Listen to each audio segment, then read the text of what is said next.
سوال یہ ہے کہ کیا کتے کا لعاب ناپاک ہے یا اس کے بال بھی جو ہے وہ ناپاک ہیں؟ تو اس سلسلے میں یہ ہے کہ نبی کریم صلی اللہ علیہ وسلم کا فرمان ہے طہور اناء احدکم اذا ولغ فیہ الکلب ان یغسلها 7 مرات اولاہن بالتراب، کہ جب تمہارے برتنوں میں کوئی کتا جو ہے وہ منہ ڈال دے تو ایسی صورت میں اس کی پاکی کا یہ ذریعہ ہے اس کو 7 مرتبہ دھویا جائے۔ وہ ایک روایت میں ہے کہ پہلی دفعہ مٹی سے دھویا جائے اور ایک میں ہے کہ آخر بار جو ہے وہ مٹی سے دھویا جائے۔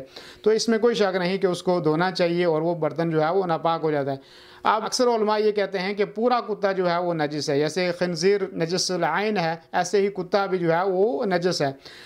بعض یہ کہتے ہیں کہ صرف جو اس کا لعاب ہے، جو تھوک ہے اس کا کہتے ہیں وہی ناپاک ہے، اور جہاں پہ وہ لگ جائے برتن میں یا کسی جگہ میں تو اس کو جو ہے وہ دھو لیا جائے۔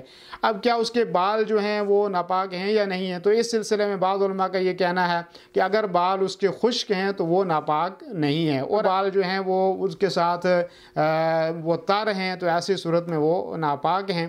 تو بہتر ہے کہ کتا آدمی اس سے بچے اور اس کے ساتھ نہ کھیلے اور اس کے ذریعے سے اپنے آپ کو ناپاک نہ کرے۔ بہرحال یہ علماء کے جو اقوال ہیں وہ میں نے آپ کے سامنے ذکر کر دیے۔ واللہ اعلم بالصواب۔